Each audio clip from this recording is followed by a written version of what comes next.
你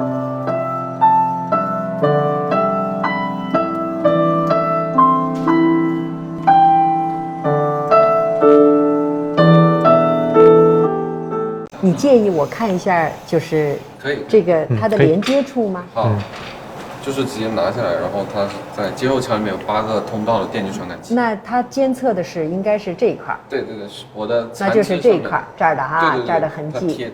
我的这个叫牵引式的，然后就这样抽出来就干嘛。哦，我所以知道了整个传带30秒，对基本上就可以。如果别人跟你握手的话，你会怎么跟人家反应？就如果我要是下意识的伸出右手，那就是这样。对，直接就很自然的，就是想张想放，随时随地。那就是说你脑子里面想怎么样，它就能怎么样。对对对，按上这个手的时候，感觉右手又回来了。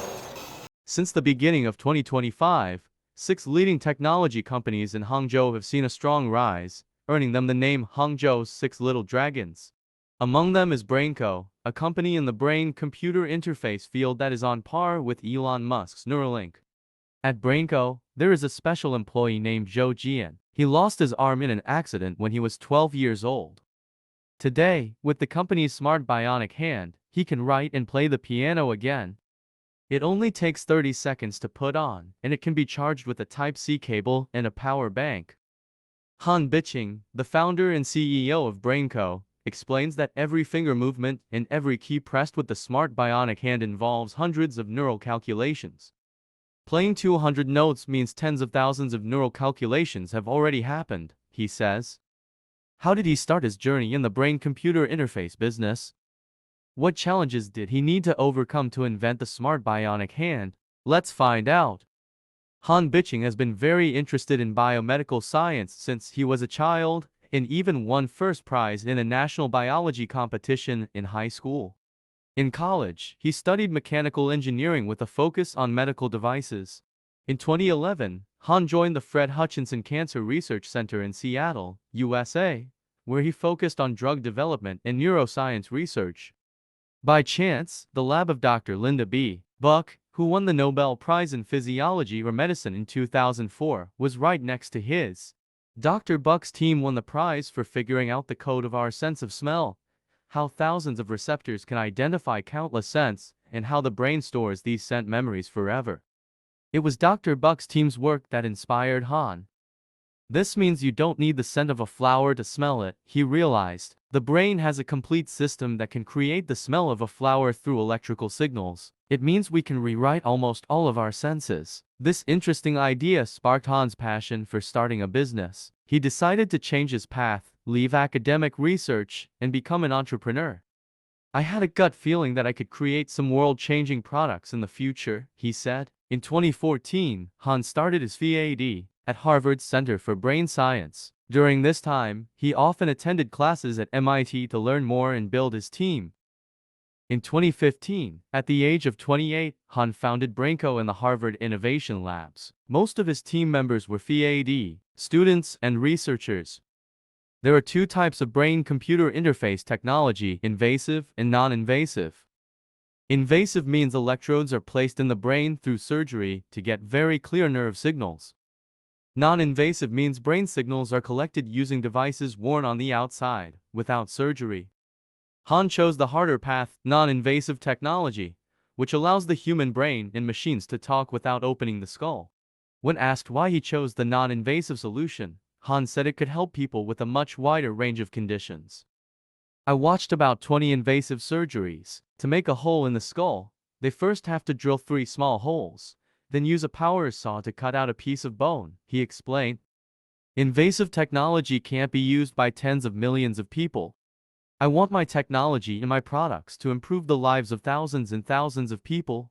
The first step in developing a non-invasive brain-computer interface was to create a highly sensitive sensor that could accurately pick up brain signals without using conductive gel. I had to get rid of the conductive gel and complex equipment. Using the gel means you have to wash your hair twice for one experiment. That's difficult for thousands of people to use, Han said. With traditional EEG, a child with autism, for example, would have to wear a cap with many electrodes all over their head, which can be scary. What we need to do is turn it into something that looks fun to wear on your head. Han wanted to make non-invasive devices small and easy to use while still being able to collect high-quality signals, which made the task much harder. He explained that non-invasive signals are very weak, like trying to hear a mosquito flapping its wings 50 kilometers away.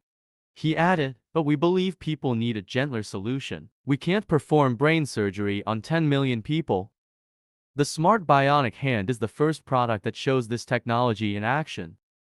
The user can wear it and control the prosthetic limb with their thoughts to do things like play the piano, draw, and rock climb. This allows every mechanical finger to move as they wish, something most prosthetic limbs on the market cannot do.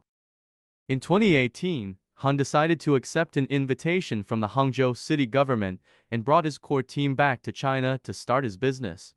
He explained that this was because China has the world's most advanced manufacturing capabilities. The factories we work with can respond quickly. For example, if we need a change or an update, they can give you a solution in just a few days. This is unique in the world. In 2019, Brainco's first commercial product was ready for use, and it officially launched in 2020, becoming the world's first mass-produced brain-controlled smart prosthesis. Turning a prototype into a real-world product brought even more pressure for Han. Now we are fitting thousands of people with prosthetic legs. If there is even one mistake in the calculations, that person could fall and get hurt, he said. Brain-computer interface technology can be used for more than just helping people with physical disabilities or treating brain diseases. It has great potential in many other areas. A financial advisor once asked Han if he would sell the company for an estimated $500 million to $1 billion. He said after selling the company, we could make games controlled by our minds, Han recalled. I felt that wasn't what we wanted. Our investors at the time were quite angry. They said if you sell for $1 billion, you could live a completely different life. Today, Han still stands by his decision. First, our company's value is definitely much higher than $1 billion now. Second, our engineers feel that the work they are doing is very meaningful. Currently, the team is working on the next generation of brain-computer interface technology and products, including a smart bionic leg. We hope that within 5 to 10 years, we can help 1 million people without hands and feet return to their daily lives, and help 10 million people with autism, Alzheimer's disease, and insomnia to recover, Han said.